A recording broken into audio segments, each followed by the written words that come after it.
ሰላም ለእናንተ የሆነ የተወደዳችሁ የጂኤምኤም ቴሌቪዥን ተመልካቾቻችን ከጂኤምኤም ቴሌቪዥን መረጃ ወደ እናንተ የምናደርስበት ሰዓት ላይ ነው የምንገኘው።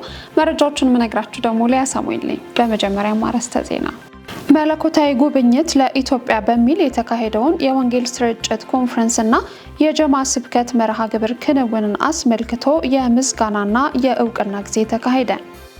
የኢትዮጵያ ወንጌላዊት ቤተክርስቲያን መካነ ኢየሱስ ፕሬዝዳንት ቄስ ዶክተር ዮናስ ይገዙ የንስሐና የምልጃ ጸሎት እንዲደረግ ጥሪ ያቀረቡ።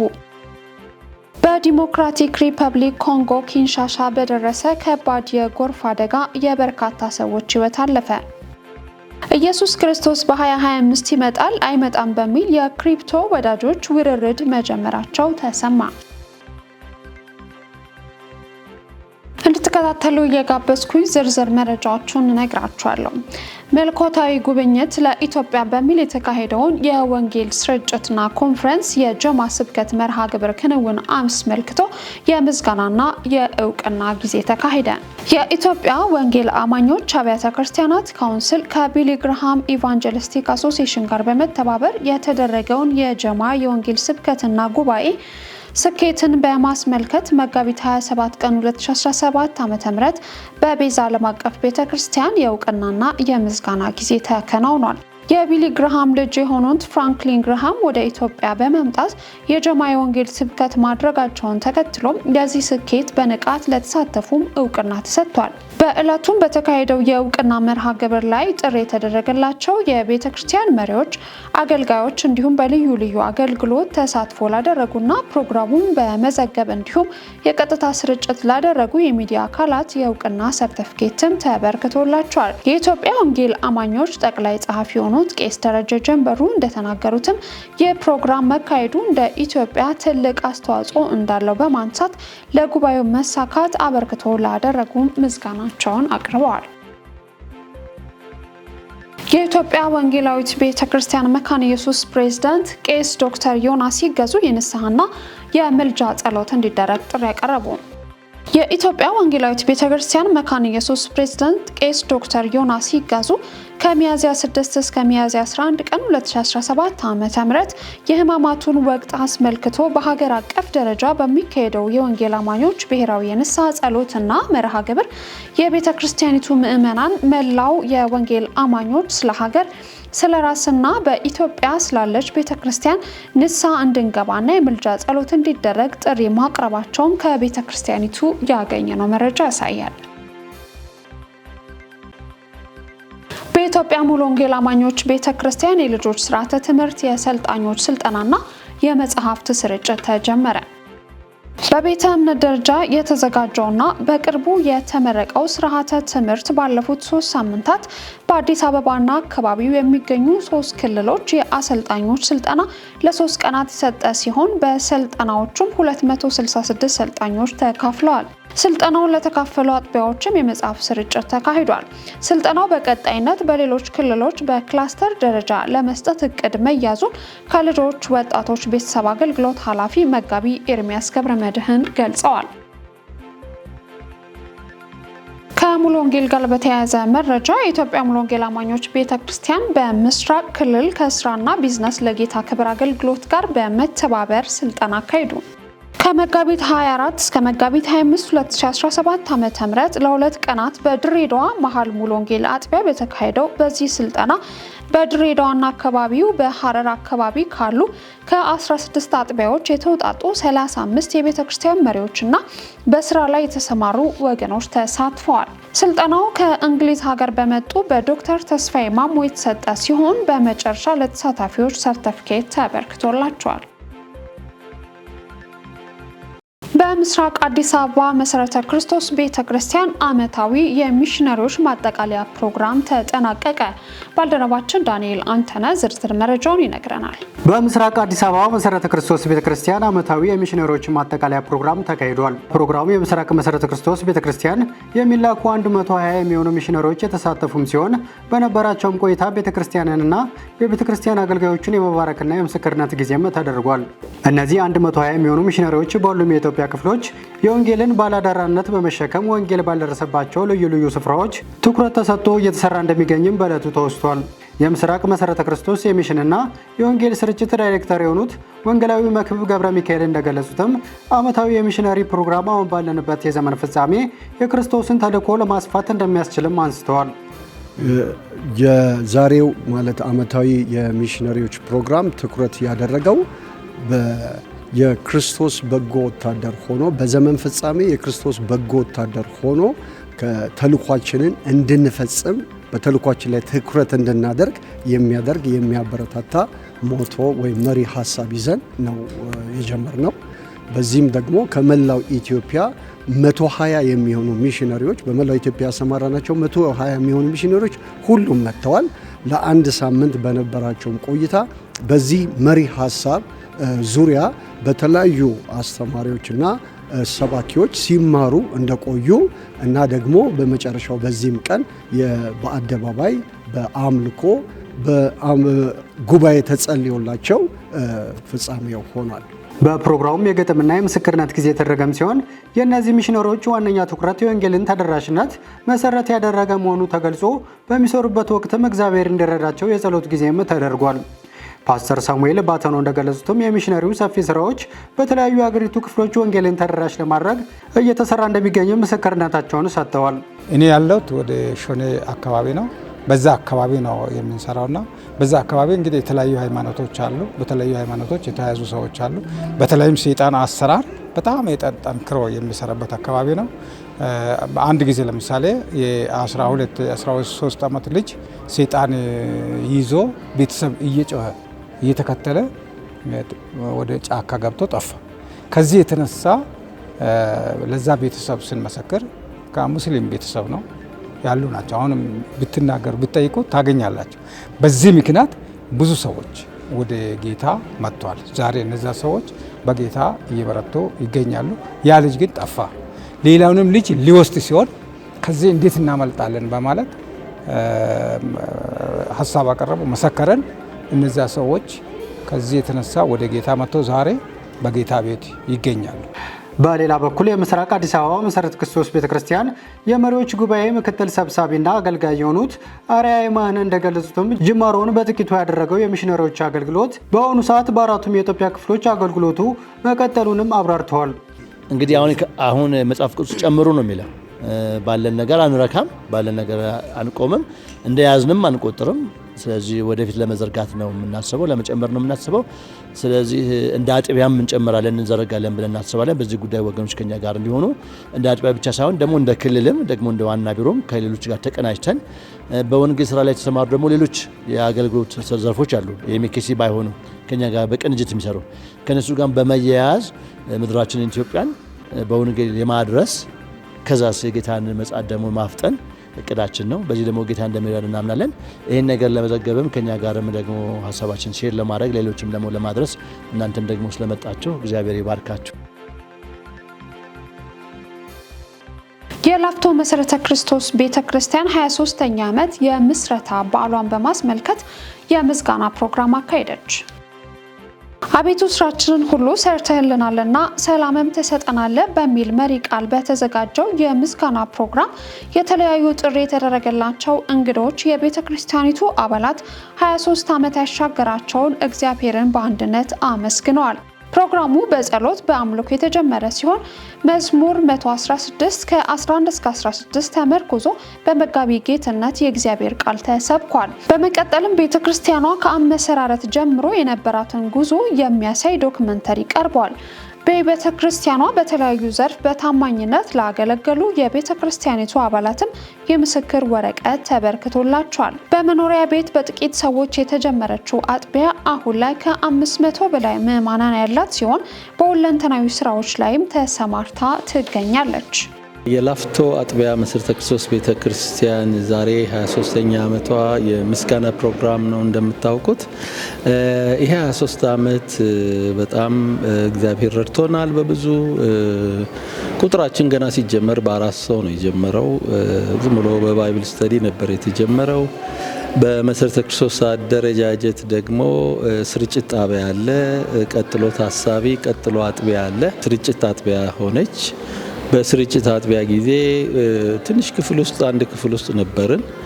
ከዛ በኋላ ሰፊ አዳራሽ በሸራ በእንጨት የተሰራ ሰፊ አዳራሽ ተዘጋጀ። በዛ ላይ በታሳቢ አጥቢያ ወቅት በዚህ አገልግሎቷን በስፋት ጀመረች ላፍቶ። እንግዲህ ህዝቡም የመጣው ከተለያየ ቦታ የመጣ ህዝብ ነው። የቤተ ክርስቲያኒቱ አባል ነው። አንዳንዱ ደግሞ እዚሁ ተመስክሮለት ጌታን የተቀበለ ነው። እዚሁ ደግሞ ክትትል ትምህርት ተምረው የውሃ ጥምቀት ተጠምቀው እዚሁ አባል የሆኑ ናቸው በብዛት ያሉት። ሌላው እንግዲህ ተተኪዎችና ወጣቶች ላይ እንደገና እህቶች ላይ ተደራሽ የሚሰራበት የወንጌል ስራ እየተሰራ ነው ያለው። ደቀ መዝሙር የማድረግ ደቀ መዝሙር የሆኑትን ደግሞ ለጌታ ዳግም ምጽአት እያዘጋጀች የምትፈጥን የምትተጋ ቤተክርስቲያን ነች። በብዙ አቅጣጫ ቤተክርስቲያን ጌታ እየረዳት ነው ያለው። እንግዲህ ዛሬ የተለየ ፕሮግራም ነበረን። የላፍቶ መሰረተ ክርስቶስ ቤተክርስቲያን 23ኛ ዓመት የተመሰረተችው ስንል ታሳቢ አጥቢያ ከሆነችበት ጊዜ ጀምሮ ማለት ነው። 23ኛ ዓመት በዓልን በማሰብ የተለያዩ ፕሮግራሞችን የምስጋና ፕሮግራም አዘጋጅተን ነበረ። የአንድነት ጊዜ ነበረን። ከማለዳ ጀምሮ እግዚአብሔርን እያመሰገንን ጌታን እየባረክን የእግዚአብሔርን ቃል እየሰማን እንደገና ደግሞ ወደ መጨረሻ ላይም ደግሞ በጋራ ማዕድ ይቆርሱ ነበረ። እንደሚለው መጽሐፍ ቅዱስ ማዕድ በመቁረስ እርስ በርስ እየተጨዋወትን በዚህ አይነት ሁኔታ በመልካም ሁኔታ ይህንን ቀን አክብረናል። እንግዲህ ዛሬ የተገናኘ ነው በላፍቶ መሰረተ ክርስቶስ ቤተክርስቲያን 23ኛ ዓመት በዓሏን የምስጋና ቀን አድርገናል። ይህን ቀን ስናስበው እንግዲህ ቤተክርስቲያኗ ረጅም ታሪክ አላት። በዚህ በ23 ዓመት ውስጥ ብዙ የሚደንቁ እግዚአብሔር ታምራት ያሳየባት የብዙ ጸሎት ጩኸት የታየ በዚህ ቤተክርስቲያን ውስጥ የብዙ ጸሎት የተመለሰበት ነው። አንደኛው እንግዲህ ትልቁ ነገር ቤተክርስቲያን ስትመሰረት እንደተባለው በጥቂት ሰዎች ነው። በ4-5 ሰዎች ባይብል ስተዲ ነው የተቋቋመችው። ከዛ ከነበረችበት አጥቢያ ወጥታ የራሷን ቦታ ለመያዝ አሁን ዜናው ያለንበትን ህንጻ ቦታውን ሲገዛ ይሄ ህንጻ ሲሰራ የነበረው ከባድ ነበረ። ግን ያ ሁሉ ጊዜ አልፎ ዛሬ ከዛ ከ4 ሰው ወደ 500 ህዝብ በላይ አሁን ቤተክርስቲያን ውስጥ አሉ። እንደምታውቁት በመሰረተ ክርስቶስ አደረጃጀቱ በዚህ ወጣቶች ላይ ሴቶች ላይ እናቶች ላይ የሚሰራው ስራ ሰፊ ነው። ሙሉ አገልግሎቱ እንዳለ ነው። ከዚህ በኋላም እንግዲህ ቤተክርስቲያኗ አሁን እንደምታዩት አዳራሻችን ከ600 ሰው በላይ የሚይዝ አይነት አይደለም። ወደፊት እግዚአብሔር ቢረዳንና እንግዲህ እግዚአብሔር ቢፈቅድ ከዚህ የተሻለ ሰፊ የሆነ ቦታ እንግዲህ ከመንግስትም ከምንም ቦታ ወስደን እንግዲህ ሰፋ ያለ ቦታ ይዘን እንግዲህ ወንጌልን እንግዲህ ሌላኛውን ደግሞ 23 ዓመት ሰፋ ያለ ቦታ ላይ ደግሞ እንድንገናኝ ነው ምኞቴ። በሳውዲ በአስቸጋሪ ሁኔታ ውስጥ የነበሩ 3400 ኢትዮጵያውያን ወደ ሀገራቸው ተመለሱ። በሳውዲ አረቢያ በአስቸጋሪ ሁኔታ ውስጥ የነበሩ 3400 ኢትዮጵያውያን ወደ ሀገራቸው መመለሳቸውን የሴቶችና ማህበራዊ ጉዳይ ሚኒስቴር አስታውቋል። በሳምንት ውስጥ በተደረገ 9 ዙር በረራ የተመለሱት ዜጎች ሁሉም ወንዶች ሲሆኑ ከተመላሾች መካከል 33 እድሜያቸው ከ18 ዓመት በታች የሆኑ ታዳጊዎች እንደሚገኙበትም ተገልጿል። አራተኛው ዙር በአስቸጋሪ ሁኔታ ውስጥ የሚገኙ ዜጎችን 50,000 ዜጎችን ለመመለስ ታቅዶ ከመጋቢት 3 2017 ዓ.ም እየተሰራ ባለው ስራ እስካሁን 12317 ኢትዮጵያውያንን ወደ ሀገር መመለስ መቻሉን ከሚኒስትሩ ያገኘነው መረጃ ያመለክታል።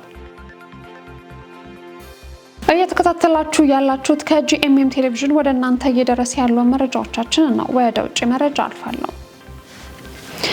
በዲሞክራቲክ ሪፐብሊክ ኮንጎ ኪንሻሳ በደረሰ የጎርፍ አደጋ በርካታ የሰዎች ሕይወት ማለፉ ተገለጸ።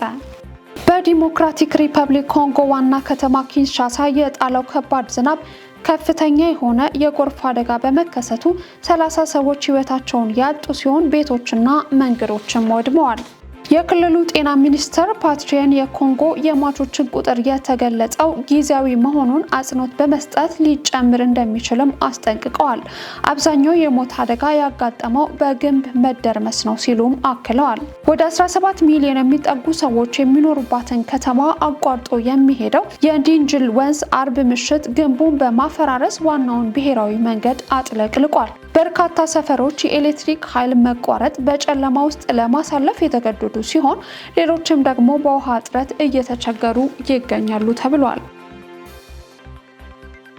የዓለም ጤና ድርጅት የሩሲያን የካንሰር ክትባት በተስፋ እየጠበቀ መሆኑን ገለጸ። የዓለም ጤና ድርጅት ሩሲያ የጀመረችውን የካንሰር ክትባት ምርምርና ሙከራ ውጤት በተስፋ እየጠበቀ መሆኑን በድርጅቱ የሞስኮ ጽሕፈት ቤት ኃላፊ ባትር ቤንድላይቴቭ ገልጸዋል። ኃላፊው ክትባቶቹን ለማምረት ከፍተኛ ወጪ እንደሚጠይቅ ጠቅሰው ግኝቱ ግን ከዋጋም በላይ መሆኑን ተናግረዋል። የክትባቱ ጉዳይ ከቁስ በላይ ለሰው ልጆች ተስማሚ ቴክኖሎጂን ለማግኘት ለ10 ዓመታት የተደረገ ውጤታማ ሙከራን ማሳያ መሆኑንም ኃላፊው ጠቅሰዋል። ለዓላማው መሳካትም ለብዙ 10 ዓመታት ሲገነባ የቆየ የምርምር ማዕከልና የዘመናዊ ቴክኖሎጂዎችም አቅም እጅግ ወሳኝ ስለመሆኑ አንስተዋል።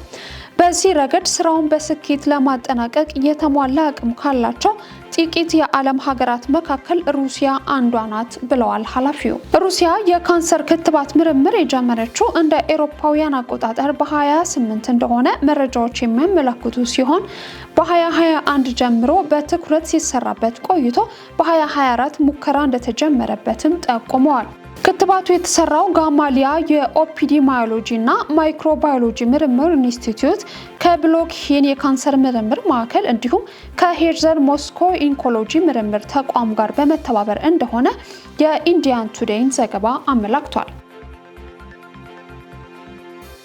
ኢየሱስ ክርስቶስ በ2025 ይመጣል አይመጣም በሚል የክሪፕቶ ወዳጆች ውርርድ መጀመራቸው ተሰማ። በክርስትና እምነት ተከታዮች ዘንድ ዳግም የክርስቶስ መምጣት የሚጠበቅ ጉዳይ ነው። በቢትኮይን ላይ በተጀመረው ኢየሱስ ክርስቶስ በ2025 ይመጣል አይመጣም ውርርድ እስካሁን ድረስ $160,000 ዋጋ ያለው ክሪፕቶ ለውርርድ መቅረቡ ተነግሯል። ሁሉም ሃይማኖቶች ወይም እምነቶች ከክርስቶስ ዳግም መምጣት ጋር በተያያዘ የራሳቸውን የሆነ እምነትና ትንቢቶችን እንዳሏቸው ይታወቃል። ታዲያ ከዚህ ጋር በተያያዘም በተለያዩ ጊዜያት ሰዎች የራሳቸውን ሀሳብ እያነሱ ሲከራከሩ ከዚህም ዘለል ሲል ደግሞ እኔ ነኝ ክርስቶስ ይኸው መጥቻለሁ ተከተሉኝ በማለት ሰውን ሲያሳስቱ የከረሙ ሐሰተኛ ነቢያትም በዓለም ላይ ተነስተዋል። ታዲያ ይህ ለረጅም ጊዜ አከራካሪ ሆኖ የዘለቀው ጉዳይ አሁን ደግሞ በሌላ መልክ ብቅ ብሎ እያነጋገረ ይገኛል። በርካታ ቁጥር ያላቸው የክሪፕቶ ወዳጆች ኢየሱስ ክርስቶስ በያዝነው የፈረንጆቹ 2025 ዓመት ዳግም ወደ ምድር ይመጣል ወይስ አይመጣም በማለት ውርርድ መጀመራቸውን ኤንዲቲቪ አንስቷል። እንደ bitcoin.com መረጃ ከሆነ በዚህ ውርርድ ላይ ለመሳተፍ ከ160,000 አሜሪካ ዶላር በላይ ገንዘብ የተከፈለ ሲሆን ይህም የበርካቶችን ትኩረት በመሳብ መነጋገሪያ ይሆን ዘንድ አስችሎታል። በአወራራሽ ድርጅት መረጃ መሰረት ከሆነም ክርስቶስ በዚህ ዓመት አይመጣም ብለው የተወራረዱ ሰዎች እስከ $13,000 ድረስ ማሸነፍ ይችላሉ የተባለ ሲሆን ይህ እንዲሆን ግን እስከ ዲሴምበር 31 ቀን 2025 ኢየሱስ ክርስቶስ ወደ ምድር መምጣት አለመምጣቱን በክርስትና እምነት ሊቃውንት ሊረጋገጥ እንደሚገባ ተናግረዋል። ለመሆኑ የጌታ ኢየሱስ ክርስቶስ ዳግም ምጽአት መንገዳቸውን አስተካክለውና ተዘጋጅተው ኢየሱስ ክርስቶስን መጠበቅ ወይንስ ውርርድ አድርገው ሊቆምሩበት ነው የሚገባው? ይህ ዓለም በምን አይነት መታወርና አመጽ ውስጥ እንዳለችም ያሳያል። መረጃዎቻችንን ከማጠቃለላችን በፊት አርዕስተ ዜናዎቹን ላስታውሳችሁ። መለኮታዊ ጉብኝት ለኢትዮጵያ በሚል የተካሄደውን የወንጌል ስርጭት ኮንፈረንስና የጀማ ስብከት መርሃ ግብር ክንውንን አስመልክቶ የምስጋናና የእውቅና ጊዜ ተካሄደ። የኢትዮጵያ ወንጌላዊት ቤተክርስቲያን መካነ ኢየሱስ ፕሬዝዳንት ቄስ ዶክተር ዮናስ ይገዙ የንስሐና የምልጃ ጸሎት እንዲደረግ ጥሪ ያቀረቡ። በዲሞክራቲክ ሪፐብሊክ ኮንጎ ኪንሻሳ በደረሰ ከባድ የጎርፍ አደጋ የበርካታ ሰዎች ሕይወት አለፈ። ኢየሱስ ክርስቶስ በ2025 ይመጣል አይመጣም በሚል የክሪፕቶ ወዳጆች ውርርድ መጀመራቸው ተሰማ። ለዛሬ ያዝንላችሁ መረጃዎች እነዚሁ ነበሩ። ያዘጋጁላችሁ ነጻነት ዋቁማና ዳንኤል አንተነ ከመላው የስቱዲዮ ባለሙያዎች ጋር በጋራ በመሆን ነበር ወደ እናንተ ያደረስኩት። ሊያ ሳሙኤል ነኝ። ሌሎች የጄኤምኤም ቴሌቪዥን ፕሮግራሞች ይቀጥላሉ። መልካም ጊዜ